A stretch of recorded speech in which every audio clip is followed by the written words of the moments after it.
Hey there, today I'm going to show you how I painted this watercolor galaxy girl. I have listed all of the materials down below, and throughout the video I will show a few of those materials.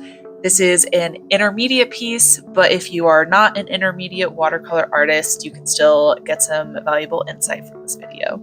A quick note before we start, my method to get all of these watercolor details is to work on a dry canvas. So between each layer, you have to let each and every single layer dry completely before you add more layers on top of it. And you'll see that as we keep going.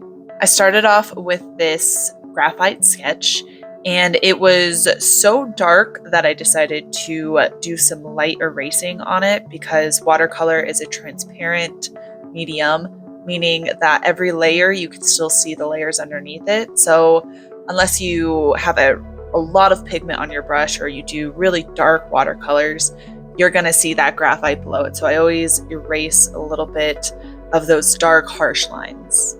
I do have this drawing for free on my website. It is a digital download, so if you want to use it as a reference photo, feel free to go to my website and download that. The next step is to prepare the watercolor paints. I never paint directly from the watercolor pan or the tube because that is way too pigmented. I like to start very, very, very light, like you can barely see it on the page. So I use this plastic palette and I just add some water, and then I add just a little bit of pigment. So with my wet brush, I dip it in the pan, just get a little bit of pigment, and I usually start with a lighter color, darker color, and a darkest color. So I have my light, medium, and dark tones. I am using a bright blue, a medium purple, and a dark black. Here are the brushes that I'm going to be using. They are all rounds, if you're familiar with that, which means that it gradually goes to a point. They look like these. I use them in various sizes. So I have a bigger one for bigger sweeps of color in the initial stages. And as I go through the watercolor painting, I get more and more detailed, which means my brushes tend to get smaller and smaller. I like these round brushes because my style specifically has sort of this flowy line work, and I can achieve consistent stroke work when I use a round versus an angled brush or something else. The first step in putting pigment on the paper is that I always start with very light layers with my lightest color. With watercolors, you have to think backward. You have to think what's going to remain white and build up layers to make it darker and darker over time. It's very difficult to subtract color from your painting with watercolor, so you have to be very intentional with where you're putting the pigment. So for the first layer specifically, I like to take that light color and block in where any of the shadows are going to be. Even though my light color isn't necessarily going to be the shadow part of it, I like to block it out as light as possible, because the lighter you have it in the initial stages, the more adjustment you can make as you go on. If you make a shape in a really, really light color, it's a lot easier to edit that shape in the initial stages than if you had put all the pigment on right away, and there's really no going back from that. So in the background, I am making a Milky Way. I don't really draw out my Milky Ways because I like to let those be a lot looser than the subject of my painting. Once we have that lightest color down, I then go in with my medium tone. Again, very watered down. It's just sort of laying out the general tones and the general shapes in this stage. And I just go over that lighter tone, but I don't go over all of it. So on the edges, you want to keep that lighter tone visible. And then sort of as you go closer to the middle of where that darkest part is going to be, that's where you start to add more of your midtones. My color palette for this piece specifically is this like light blue with purple with the stars. So I'm going to make her hair sort of purplish blue to match the background, just so that everything's sort of cohesive. When you want to add a lot of details, you have to be patient and let every single layer dry as you go. So if you start in the background and it's still wet, then you can move to the skin. And once the skin is drying, you can go back to the sky. So I work in parts in my watercolor painting because in order to get the details, the background has to be dry. The next step is to start mapping a little bit of the skin tone. I'm taking this rusty red, very watered down, and I'm just going to apply it to wherever the skin will be showing. You can see in the face that I am blocking out sort of the shadow of the nose and the shadow of the jawline and the neck. As you can see here, now I'm going in with like this purplish on top of the red. So skin is multi-toned. You never want to do like a one wash suits all for all skin tones. So I'm building up the shadows a little bit more with this purple. Her undertones are a little bit yellower, so the purple is the complementary color of yellow, and that will make the highlights of her face pop if I use purples in the shadow areas.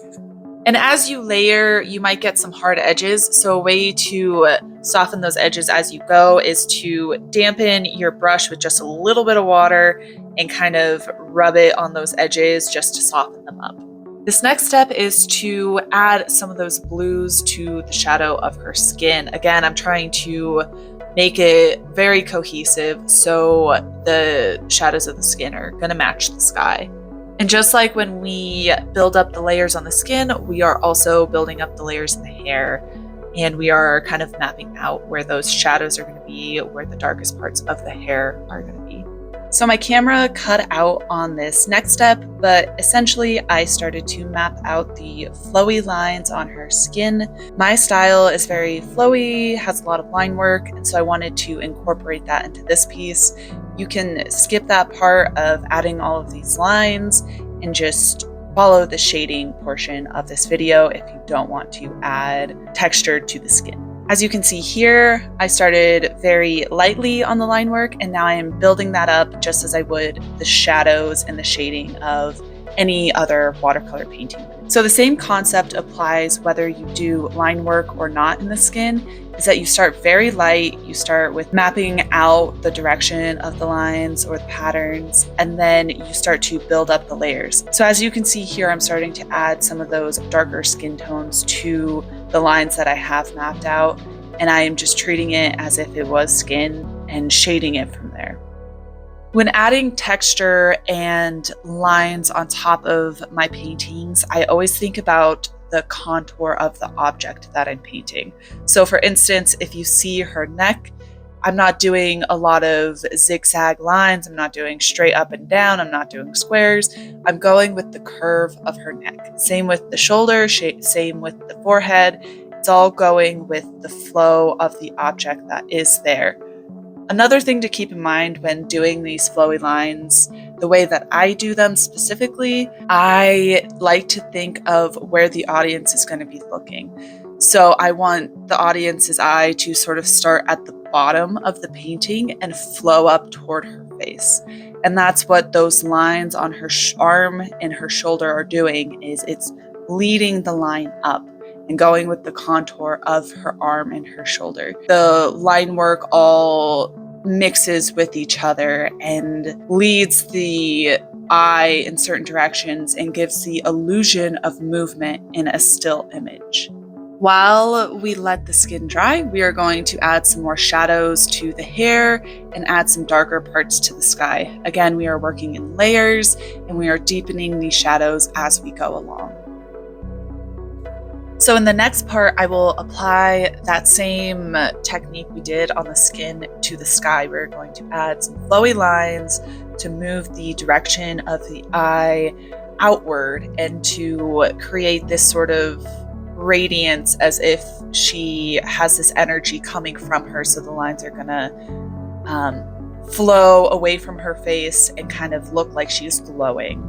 This part is a little bit more flowy and less planned, and I feel it in the moment which directions the line should move. And it really just adds that extra pop of movement to a painting. So if you're really interested in my specific sky technique, this is it. So I'm really just starting with that really lightest layer still. I'm just mapping out the lines. Again, you can go back and edit the lines as long as they're not too harsh and too deep right off the bat.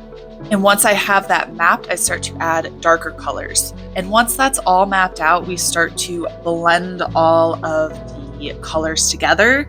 And that way we also smooth the lines of the underpainting below it, and we will no longer see those harsh edges once we blend those out into the line work. And now what I'm going to do is I'm going to start to take that step of deepening the pigments and putting more pigment in the brush. So the ratio of water to pigment is a lot lower, that it's less watery.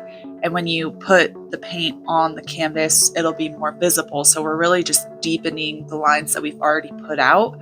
And we are going to really blend everything together so that each individual line is less visible, but it still adds to the quality of the flow of the painting. Once those shadows are really where I want them to be, I clean my brush with some water. That way the lighter part isn't being tainted by the darker paint. We want the light part to remain light, so we are going to take that brightest blue and finish those flowy lines in the brightness around the Galaxy Girl. Now that the sky is done, I'm going to go back to her skin and add more color and deepen those shadows. So we're adding more reds, more purples, and we are really just going in with the pigment at this point. As you can see here, I was adding way too much red and I was darkening up her skin tones a little too quickly, and I didn't really like the way that she was starting to look.